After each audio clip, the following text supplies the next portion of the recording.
Irmãos, a nossa mensagem hoje tem o intuito de que nós viemos tomar posse daquilo que o Senhor Deus, Ele deixou para nós, que é uma autoridade. Essa autoridade que a igreja tem, ela é tão séria que o espírito do anticristo ainda não se manifestou, porque a igreja o detém. A igreja tem uma autoridade que até mesmo ela desconhece. E a gente precisa tomar posse dessa autoridade, a gente precisa exercer essa autoridade, a gente precisa colocar em prática isso, porque com certeza, quando nós colocarmos em prática essa autoridade, nós vamos ver os sinais de Deus, a mão de Deus se manifestando na nossa casa, na nossa vida, no nosso ministério e assim por diante. Agora, quem tem essa autoridade? Quem exerceu essa autoridade? É a igreja.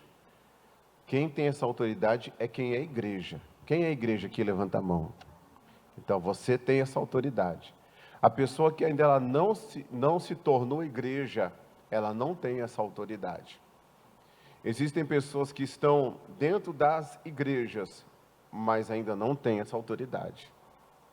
Nós vamos ver isso na Bíblia Sagrada, porque fica melhor do que ver nas minhas palavras. Abra sua Bíblia, lá em Marcos capítulo 1, no versículo 21. Marcos capítulo 1, no versículo 21. Vamos lá. Marcos 1, 21. Está muito frio aí para vocês? Tá bom? Tem dia que Campo Grande está tão quente, tão quente, tão quente, que você liga todos os ares condicionados e você fica na sua cabeça assim, eu acho que eu vou chamar o técnico, porque deve estar com problema esses ares aqui. Mas não é, aqui é muito quente, né, irmãos? É muito quente, né? Aí a temperatura cai um pouquinho, aí você usa a mesma quantidade de ar-condicionado, de máquinas, e já começa a sentir um friozinho, né? É porque vocês estavam dançando aí, eu desci aqui, entrei aqui, já senti a temperatura completamente diferente. Vamos lá, Marcos capítulo 1, no versículo 21, Evangelho de São Marcos 1, 21. Diz assim, ó, é a cura de um endemoniado em Cafarnaum. Depois entraram em Cafarnaum, e logo no sábado foi ele ensinar na sinagoga. Até aqui a gente não vê muita diferença do que já acontecia. Até porque eles tinham o hábito de estarem na sinagoga e de compartilharem a palavra de Deus. Mas o ensinamento que Jesus trouxe foi um ensinamento diferente. Ele foi um ensinamento não só baseado na letra, não só baseado num conhecimento que todo judeu tinha. Um judeu com 5 anos de idade, ele já conhece os 5 livros de Moisés, que vem de Gênesis até Deuteronômio, chamado de Pentateuco. E o judeu ele tem esse hábito de quando a criança é pequena, ele vai ensinando, e a criança já sabe todas as leis de Moisés. Então até aí a gente não vê muita coisa, entre aspas, porque Jesus ali está também ministrando a palavra de Deus como faziam os escribas, como faziam os fariseus. Só que na ministração de Jesus tinha algo diferente. Mas antes de falar sobre esse algo diferente, é importante que nós venhamos priorizar o ensino. Irmãos, o ensino é a única coisa que pode mudar a nossa mente. Eu estava até pregando aqui na quinta-feira, na nossa ED, que é a Escola de Discípulos, e nós estávamos falando sobre traumas, e nós fomos e falamos sobre amargura. E trouxemos o caso de Ana, que está em 1 Samuel, no capítulo 1. Uma mulher que não tinha filhos, e ela era uma mulher que era amargurada por causa disso. Ela era estéril. E essa mulher, ela tinha à sua volta um marido muito bom para ela. Para você ter ideia, esse marido, ele amava tanto ela, que embora ela não desse filhos para ele, ele separava a melhor parte do sacrifício para dar para ela. Então, ela era uma pessoa que era uma pessoa amada por ele, uma pessoa até valorizada por ele. mas ela não conseguia enxergar aquilo que estava à volta dela. De bom, ela só conseguia focar em que ela não tinha um filho. E ela passou por um bom tempo nessa amargura, passou por um bom tempo nessa aflição. Até que um dia, esse homem, ele chega até o quarto onde essa mulher estava, e ela não queria comer, e ela vivia chorando, ela estava depressiva. E ele chega para ela e começa a mostrar para ela algo que ela não estava enxergando. E ele diz: eu não te sou melhor do que 10 filhos? Quando ele falou isso para ela, essa palavra a levantou. Por que essa palavra levantou a Ana? Porque ela começou a enxergar que realmente ela era uma pessoa que era amada pelo marido. Ela era uma pessoa que ela precisava levantar os olhos e olhar à sua volta, porque tinha muita coisa boa acontecendo. E ela só estava focada naquilo que era ruim, naquilo que era a falta dela. Quando a gente foca nas coisas que faltam na nossa vida, irmãos, começa a vir sentimentos, começa a vir situações no nosso emocional que pode causar ansiedade, pode causar depressão, pode causar uma série de problemas aí. Mas quando a gente começa a ter os olhos abertos e começamos a olhar as coisas boas que Deus já fez, faz e promete fazer, a gente começa a enxergar que o Deus do passado, o Deus do presente, o Deus do futuro, que nos deu vitória lá atrás, vai nos dar vitória agora e vai nos dar vitória lá na frente. Ele vai nos abençoar. E o que aconteceu com essa mulher? Por que eu estou falando isso? Porque aquela palavra daquele homem foi que abriu os olhos dela. E é isso que Jesus veio fazer. Jesus, ele veio revelar a nós a palavra dos céus. Jesus veio trazer algo que era a vontade do Pai para as nossas vidas. E ele começou a fazer isso também através dos seus discípulos. Quando ele pergunta lá em Mateus 6:13 para os seus discípulos: quem os homens lá fora dizem que eu sou? Todos erraram. Nenhum deles tinha um conhecimento de quem era Jesus. Então imagine, uma pessoa que ela não tem conhecimento de quem é Jesus, ela vai passar um conhecimento errado. Porque uns diziam que Jesus era João Batista, outros ele era o Elias, o Jeremias, outros que ele era um dos profetas, e Jesus, não era nada disso que Jesus esperava ouvir da parte deles, mas eles eram ignorantes na palavra, porque eles andavam longe de Cristo. Só que os discípulos que estavam próximos foram indagados também, e Jesus disse: e vós que estáis comigo? Vocês que estão aqui, que me acompanham, que estão caminhando comigo, são meus discípulos, quem vocês dizem que eu sou? E Pedro, tomando a palavra, disse: tu és o Cristo, o Filho de Deus vivo. Quando o Pedro fala isso, Jesus fala: tu és Pedro, Pedro, tu és Pedro, tu és Petros, tu és fragamento de rocha, tu és homem, né? Mas sobre essa palavra eu vou edificar a minha igreja, porque não foi nem a carne e nem o sangue quem te revelou. Ou seja, aquele entendimento que ele teve ali na hora, não foi um entendimento da parte de uma interpretação bíblica, vamos dizer assim. Porque hoje tem uma questão de, depende de como cada um interpreta a Bíblia do jeito que... Não é assim não, tem uma interpretação certa. Tem um texto, tem um contexto, que tem que ser respeitado, e quando nós tiramos do texto e do contexto, nós levamos para um campo chamado heresia. E quando levamos para um campo chamado heresia, isso pode até tirar um direito nosso de uma parte da árvore da vida. É muito sério, irmão, se você pregar a palavra de Deus. Eu não posso pregar a palavra de Deus com interpretação do sangue ou da carne. Você vê hoje aí nas redes sociais, muitas pessoas se titulando igreja inclusiva. Igreja isso, igreja aquilo outro. E começam a trazer uma interpretação particular para que o pecado continue na vida deles.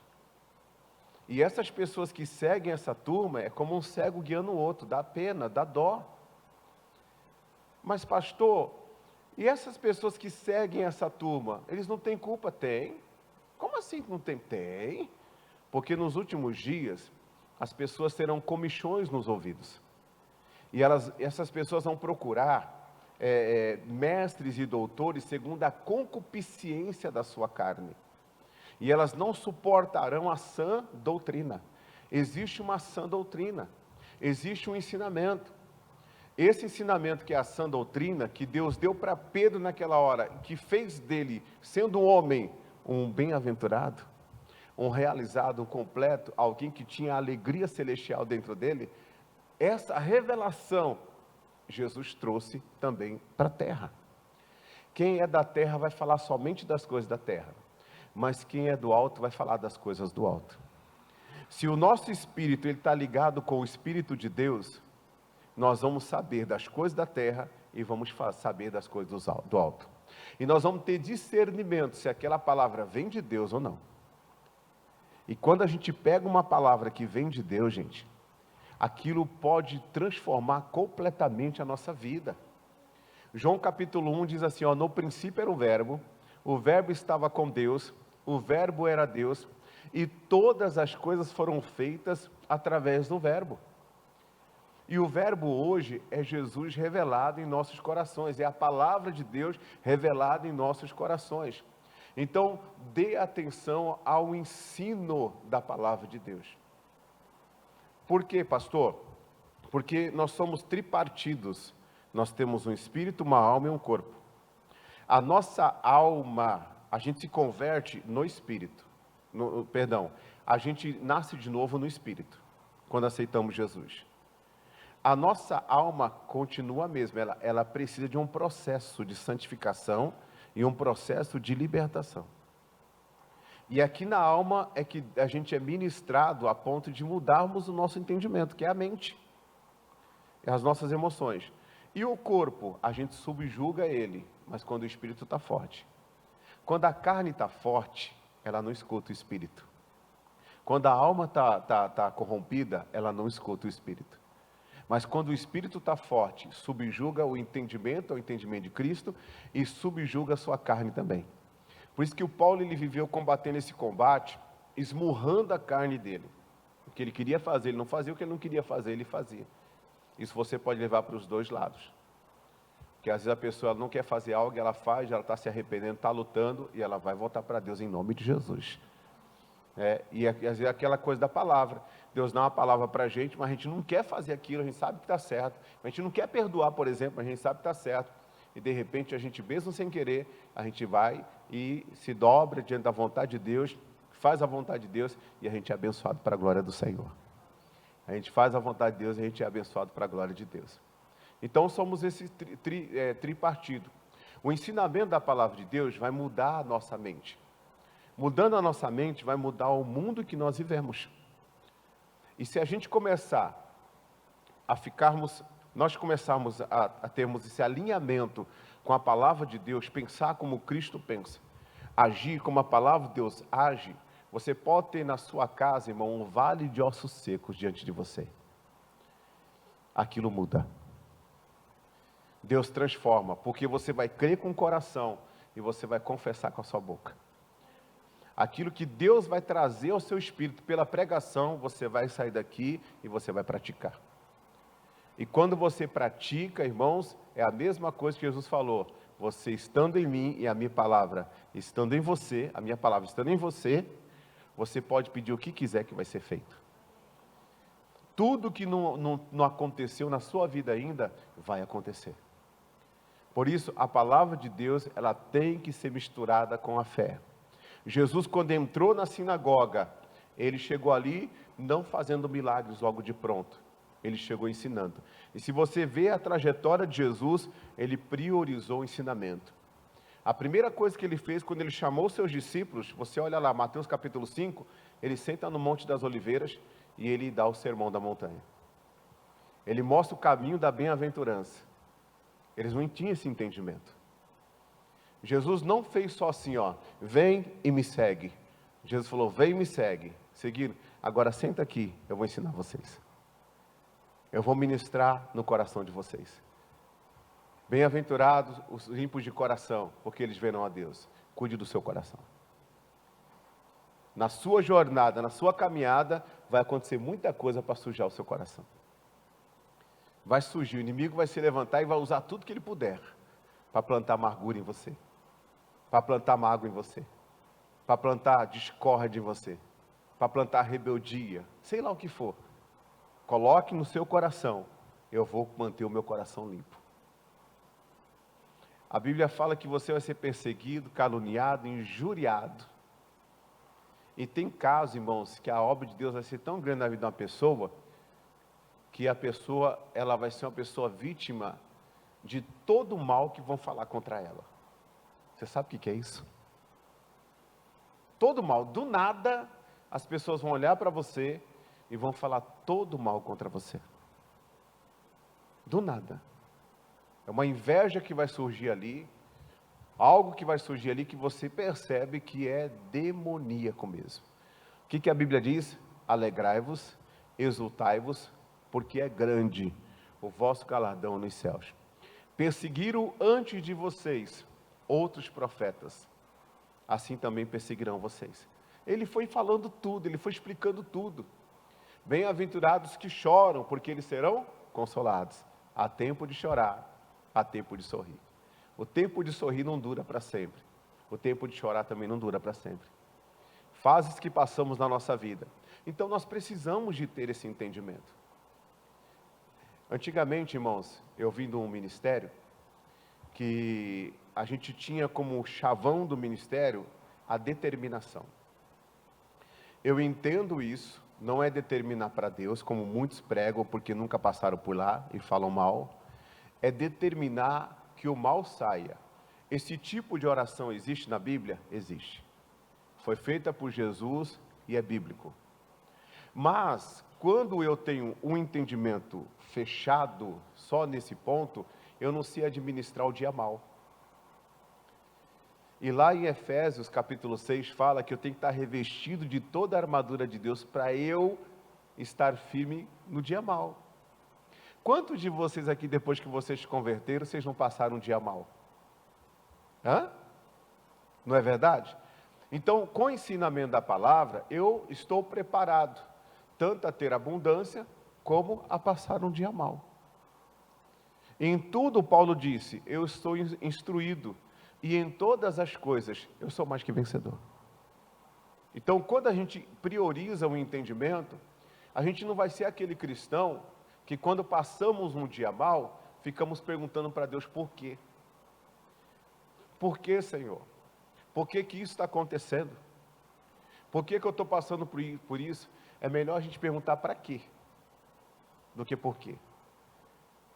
Porque José nos ensina que quando ele colocou o nome do filho dele de Efraim, é porque ele entendeu que Deus fez com que ele crescesse nas aflições dele. Então, quando vem uma luta contra as nossas vidas, nós não procuramos, surgiu. Não é fruto de uma atitude nossa, e ainda que for, irmão, a pessoa se arrepende, não se culpa, não deixa o diabo vir no seu cangote e ficar te sugando, não. Você deve se arrepender, chegar diante de Deus, pedir perdão, pedir misericórdia, crer na graça de Deus, crer na misericórdia de Deus, se levantar. Amém, Jesus? Se levantar.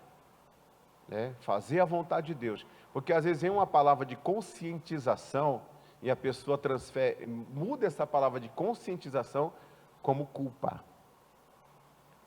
Como culpa. Quando se torna culpa e a pessoa começa a se depreciar, não é o Espírito Santo agindo, não. Porque o Espírito Santo ele vem para convencer do pecado, do juízo e da justiça. Ele não veio para julgar você, jogar você para baixo, não. Ele não vem. Quem faz isso com a gente é a gente mesmo.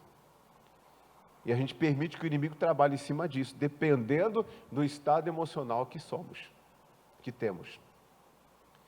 Porque às vezes a pessoa está passando uma luta, ela sabe que é por causa de uma atitude dela, e ela não consegue superar aquilo. Tem que superar. Se o teu coração te condena, maior é Deus do que o teu coração, que sabe todas as coisas. O bom é a pessoa entender. Ela entendeu, ela não faz mais. Amém, Jesus? Mas ficar se culpando não é coisa de cristão, não. Não é coisa de homem de Deus, de mulher de Deus, não. Tem que levantar a cabeça, porque toda a sua lamentação não vai mudar o que já aconteceu. Agora daqui para frente. Faça diferente e seja uma bênção. Tudo isso que eu estou passando para você, Jesus ensinou. O nosso leque no Evangelho tem que ser aberto. Tem que ser aberto. E aí, voltando à questão lá.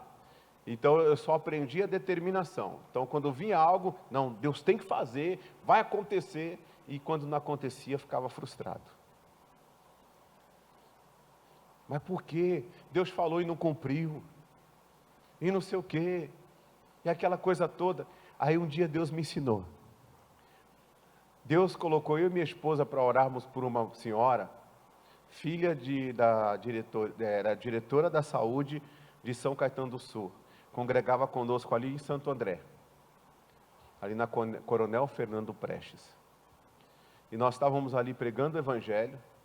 Essa família é muito de Deus, pessoal. Tanto a mãe como a filha.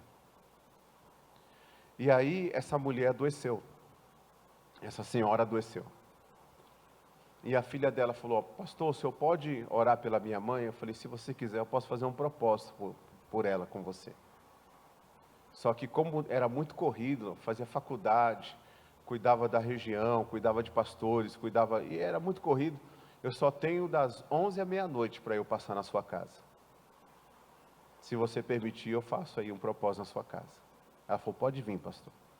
Fomos lá, primeiro dia, segundo dia, terceiro dia, quarto dia, quinto dia. No 7º dia. Terminou o 7º dia, fui para casa. Quando eu acordei, a minha esposa, fui tomar um banho, minha esposa bate na porta e fala: bem, a mãe da doutora faleceu. Aí qual que era o meu entendimento? Determinar. Naquela hora eu falei: mas como assim, se eu determinei? Como assim se eu fui lá e fiz 7 dias de campanha por ela? Como que ela morreu? Olha que estupidez. Mas isso é falta do quê, gente? De conhecimento.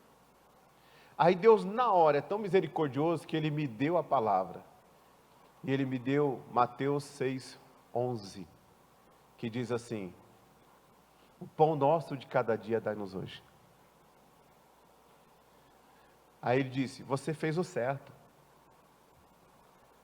Você pediu o pão. E foi o que eu falei para vocês fazerem. Quando vocês orarem, peçam o pão. Qual seria o pão? Seria ela curada. A gente acha que a gente vê a glória de Deus quando Deus cura. A glória de Deus é muito maior quando Ele recolhe um salvo.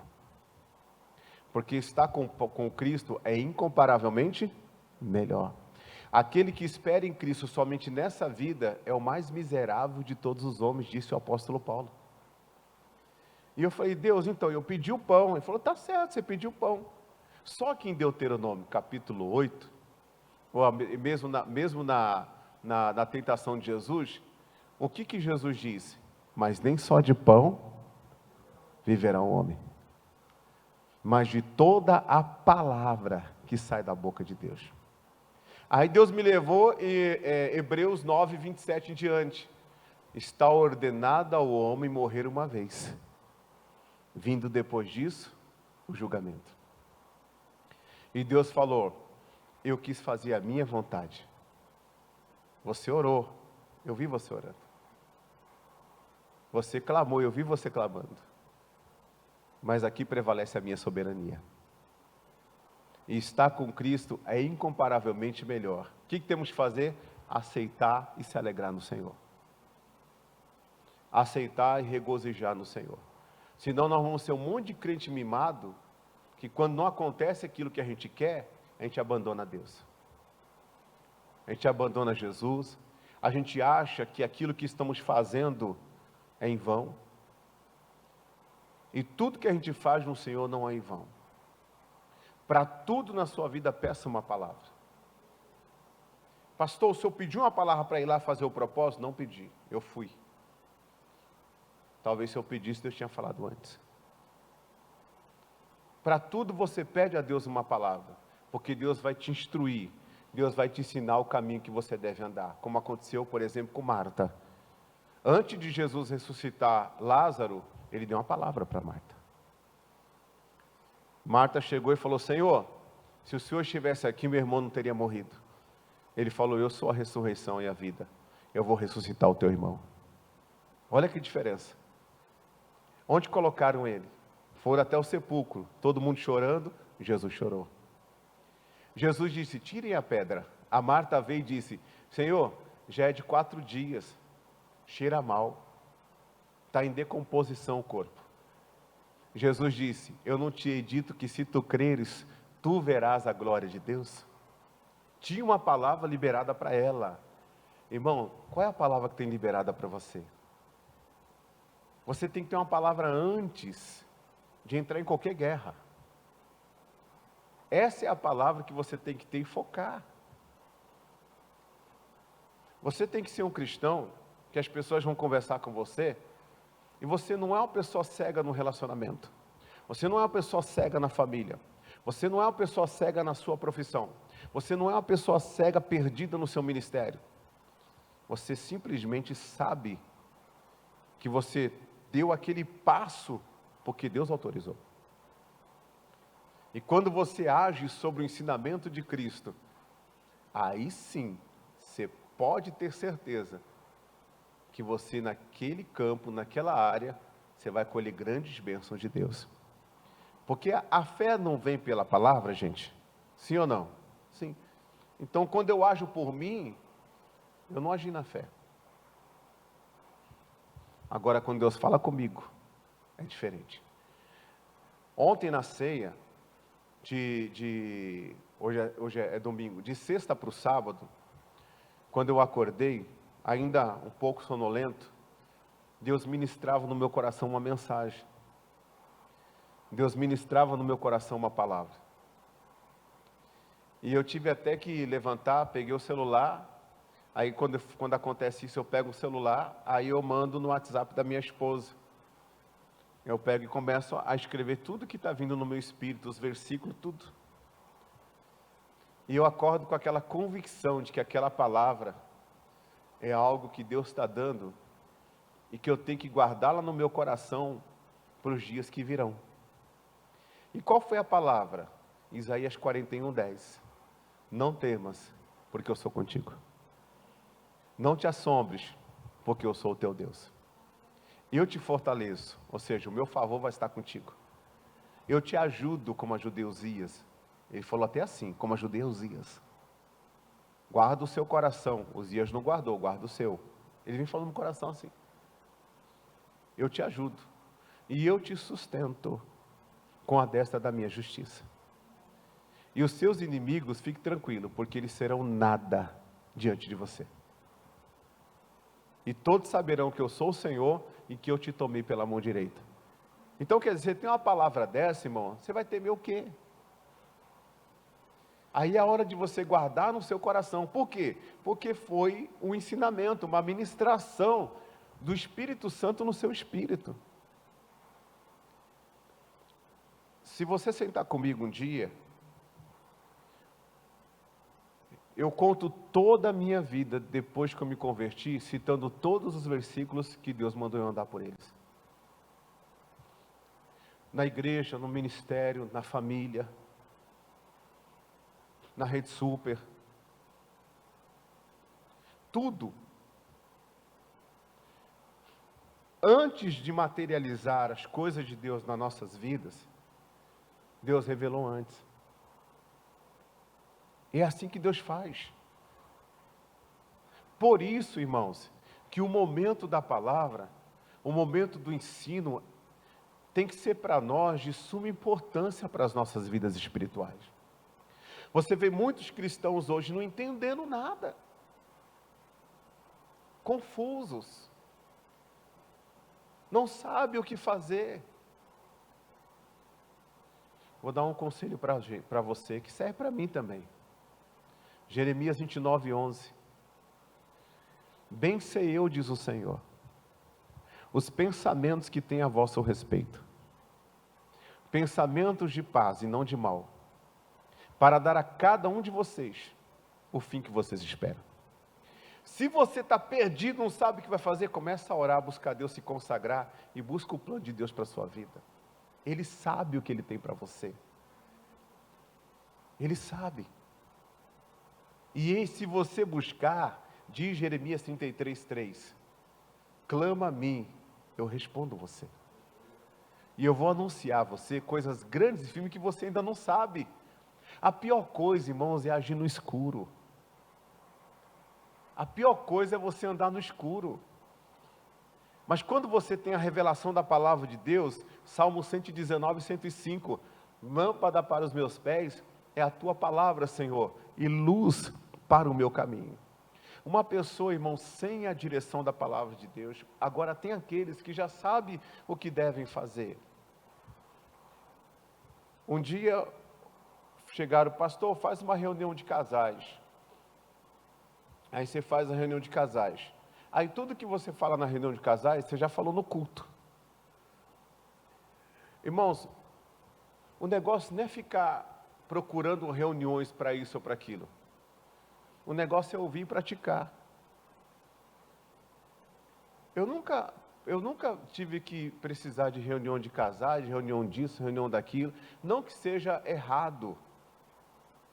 Não que seja errado. Não é errado, é certo. Mas a pessoa tem que saber o que ela faz com o que ela ouve.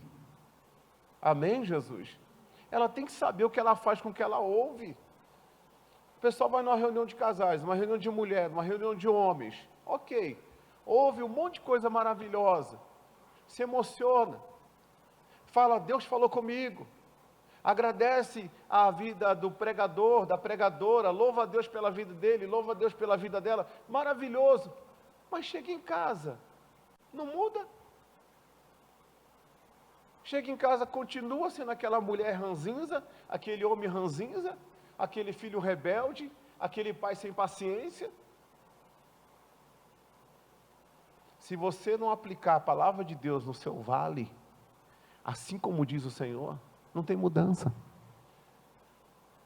Irmãos, é fato que o diabo, ele não respeita você estar sentado dentro de uma igreja. Ele não respeita você ter uma carteirinha de evangélico, de cantor gospel, de apóstolo, de pastor.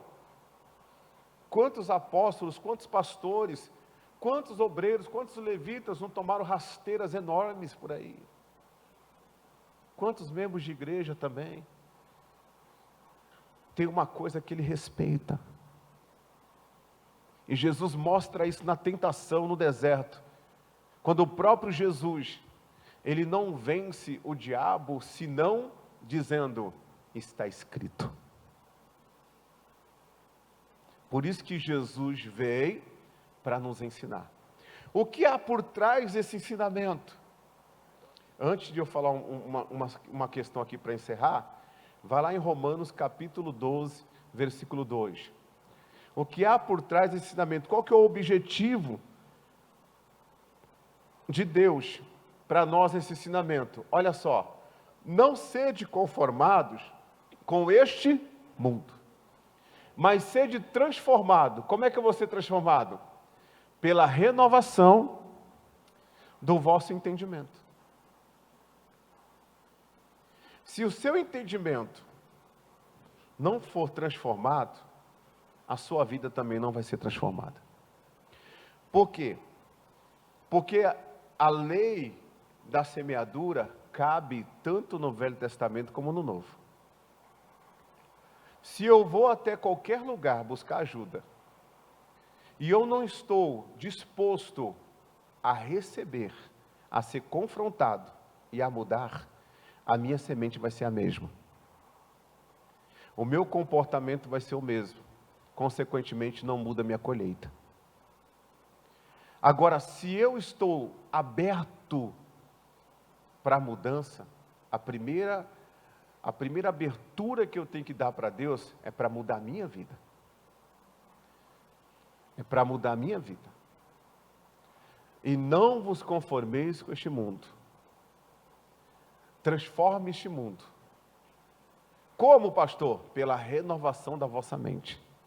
Não existe renovação da mente se eu aprendo as mesmas coisas, se eu faço as mesmas coisas.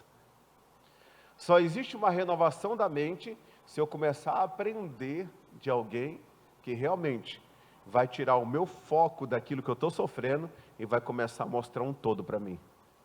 que é Jesus Cristo.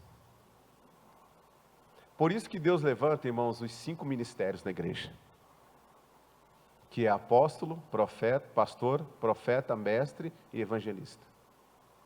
O intuito desses governos sobre a igreja é para que Cristo seja formado na pessoa. E você pode observar que o diabo tem usado pessoas para combater, eu sempre falo isso, a sua vinda até a casa de Deus. Engraçado que para a pessoa se formar um advogado, ele precisa ir na aula, ele precisa estudar. Uma pessoa para se formar médico precisa estudar. Tem que ter dedicação, tem que ter renúncia, tem que ter aplicação pessoal, tem ou não tem? Às vezes a pessoa nem janta. Nem janta. A pessoa sai do serviço e vai direto para a faculdade. Quando tem trabalho, às vezes é aquela loucura. Senão ele não forma. Ele não forma. E eu digo mais, se ele não pegar aquilo depois e não continuar praticando, ele não tem um crescimento daquilo não. Isso leva anos. Estou vendo aqui enfermeira, é a mesma coisa. A Adriana é enfermeira, ela não aprendeu em casa. Ela não aprendeu na live do YouTube. Foi assim que você aprendeu, Adriana? Cuidar dos doentes lá? Na live do YouTube? Onde que ela aprendeu? Estudando, indo lá. Ouvindo alguém que já sabia. Um pouco mais do que ela. E ela foi absorvendo. E existem pessoas que são bons profissionais, existem pessoas que são maus profissionais, mesmo indo buscar. Existem pessoas que são bons cristãos, existem pessoas que não têm mudança mesmo indo buscar. Porque a verdade, irmãos, que você recebe o conhecimento, mas a sua aplicação sobre aquilo ali, é que vai fazer você uma pessoa que vai arrebentar ou não. Que vai fazer a diferença naquela área que você escolheu para trabalhar ou não. Irmão, você pode ser mais um, ou você pode ser o ou a. Depende de você. Não aceite ser mais um não, irmão, no meio da multidão não. Não aceite, então tem que haver um processo de metanoia, de transformação, primeiro em nós. Imagina uma pessoa que vai entrar num relacionamento, gente, com as frustrações do relacionamento anterior. Eu até aconselho a pessoa que se ela romper um relacionamento, ela não procure um outro relacionamento logo de pronto. Por quê? Ela ainda não está sarada. Ela não está curada. Dependendo da situação, dependendo de cada pessoa, uns resolve na hora. Está nem aí. Virou a página, acabou. Outros já não são assim. Aí já entra no outro relacionamento sem a cura. Aí já chega lá despejando as suas frustrações. E esse relacionamento tem a tendência de também não dar certo. Porque a pessoa não está resolvida, a pessoa não está curada. E hoje, gente, tem muita gente com complicação na alma, tem muita gente doente na alma, gente. E a primeira coisa para a pessoa ser curada é ela reconhecer que ela precisa dessa cura. Se tem alguma coisa que você lembra, que traz tristeza para você, que te joga lá embaixo, você precisa de uma cura aí, você tem que orar. Você tem que orar, porque essa amargura, ela pode perturbar você e as pessoas que estão à sua volta. Agora, irmãos, toma cuidado quando você ouve uma palavra dessa, por quê? Porque tem pessoas que falam assim, é isso mesmo, eu vou me curar. Eu vou ser uma bênção em nome de Jesus, minha vida vai mudar. Já tem outro que fala assim, eu sou o problema, vou me matar. Olha como que a cabeça das pessoas são diferentes. Elas já se acham que elas são o problema. Deus não está dizendo que você é o problema. Deus está dizendo para você tirar o problema, você vencer o problema, porque você é maior do que esse problema. Ele é a cura para você.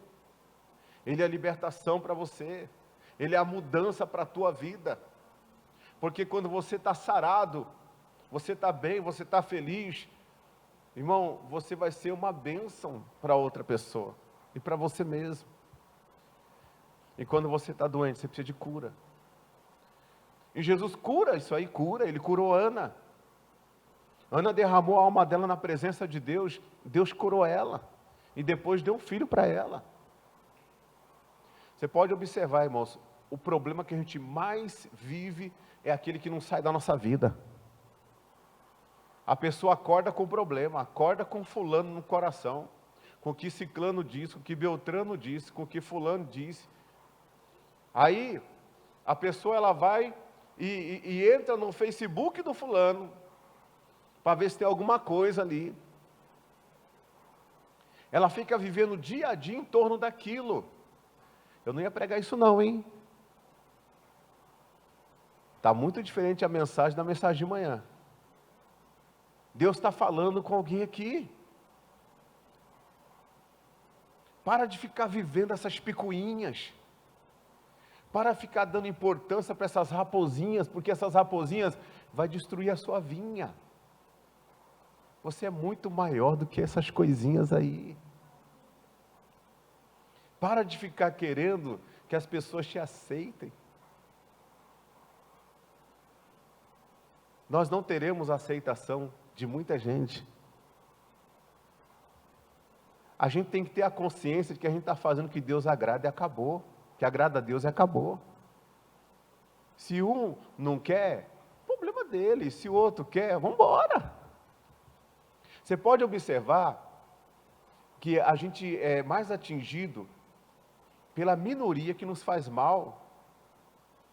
E a gente acaba não enxergando aquela maioria que está conosco. Ou seja, ao contrário, não importa.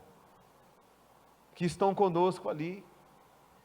E a gente acaba descarregando em quem não deve ouvir as nossas frustrações, ou as nossas amarguras, as nossas mágoas, os nossos ressentimentos. A pessoa não merece aquilo. Mas por quê? Porque a gente dá importância para outras coisas. Vamos começar a olhar para as coisas boas. A Bíblia fala assim, analisa tudo e retém o que é bom. Aquilo que não é bom, não retém para você não, que é lixo, é tranqueira. Isso vai sufocar você. O seu peito vai doer. A angústia vai surgir. Você vai dormir, você vai acordar de madrugada com essa angústia. No outro dia você está angustiado de novo. Aí você fala, pastor, mas eu estou orando, mas que adianta você estar orando e estar caçando a tranqueira para dentro de você? Às vezes até dá um tempo de rede social, desliga tudo e fala, não quero saber de nada, vou orar, vou buscar Deus, eu vou envolver a minha mente e minha alma com as coisas boas da parte do Senhor, porque essas tranqueiras estão me atrapalhando.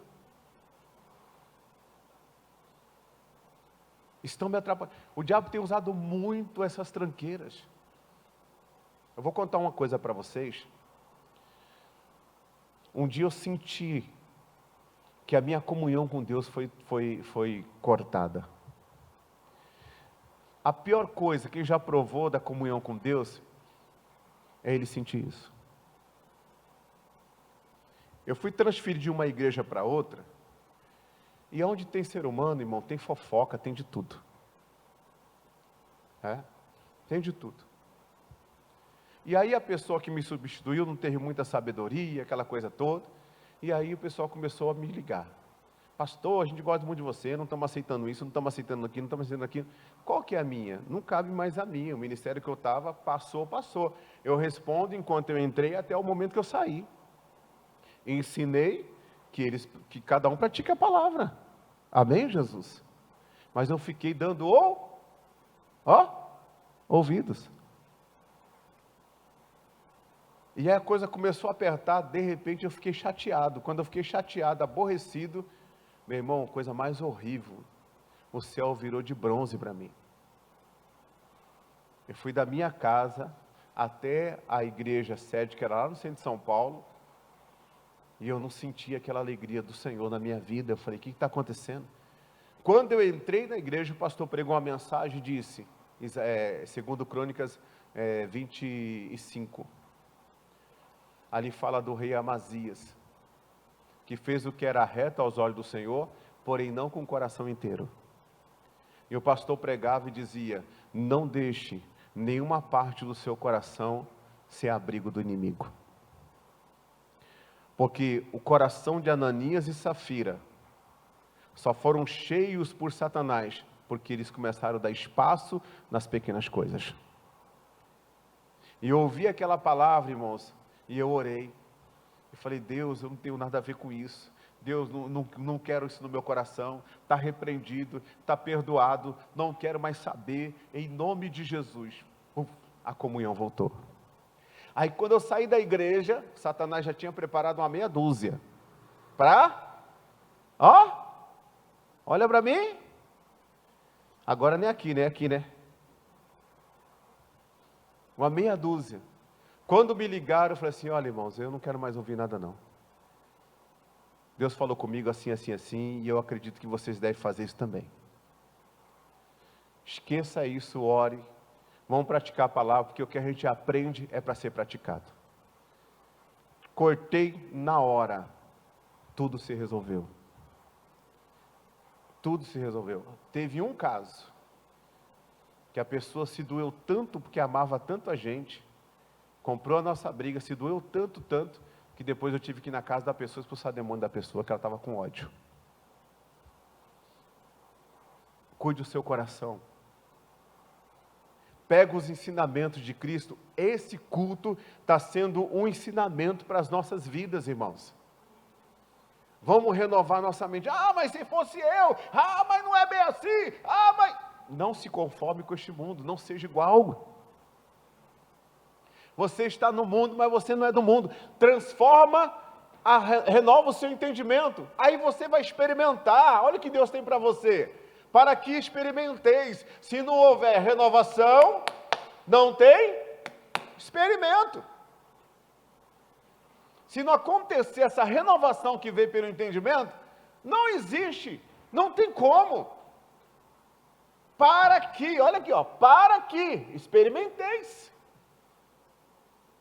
Qual seja a boa, aleluia, agradável, diga graças a Deus, e perfeita vontade de Deus para a sua vida, irmão.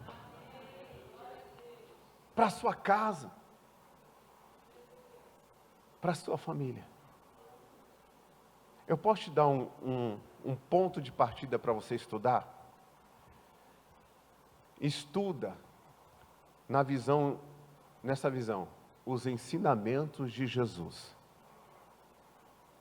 Estuda isso. Os ensinamentos de Jesus. Estuda.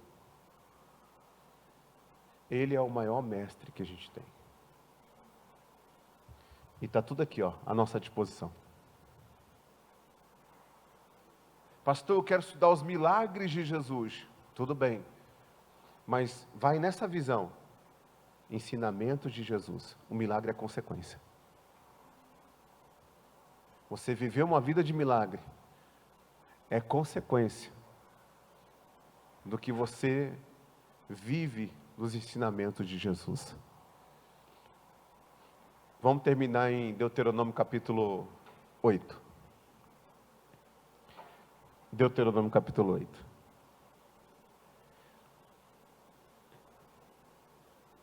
Olha só os ensinamentos de Jesus.